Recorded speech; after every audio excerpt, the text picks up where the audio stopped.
il avait fait le succès de la 3e saison de Secret Story.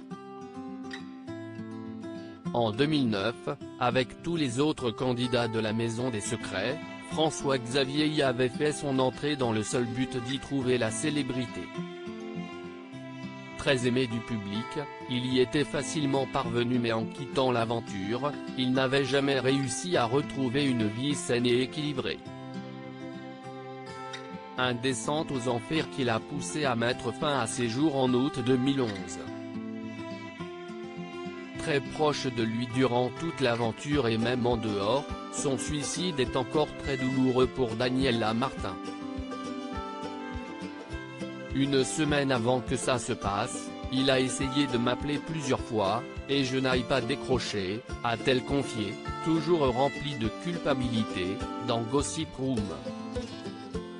Mais pour elle, il n'y a qu'un seul coupable, la production de Secret Story. Tout a commencé là. FX voulait à tout prix la célébrité. Une fois qu'il a mis le pied dedans, si est-il là que tout a commencé.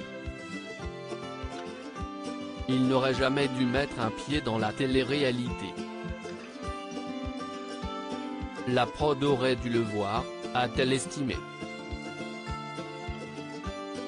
Un point de vue qui a toujours été partagé par la mère de celui qui était surnommé FX.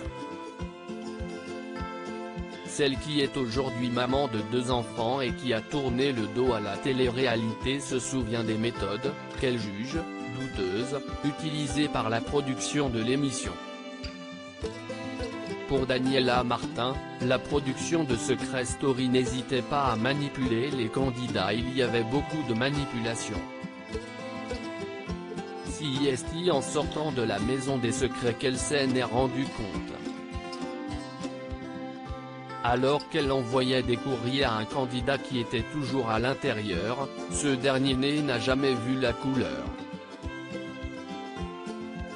Et là tu réalises qu'ils ont fait exprès de ne plus transmettre mes lettres pour qu'ils puissent se mettre en couple à l'intérieur avec une autre fille, a-t-elle lâché. De nouvelles accusations qui viennent encore un peu ternir l'image de la production de Secret Story.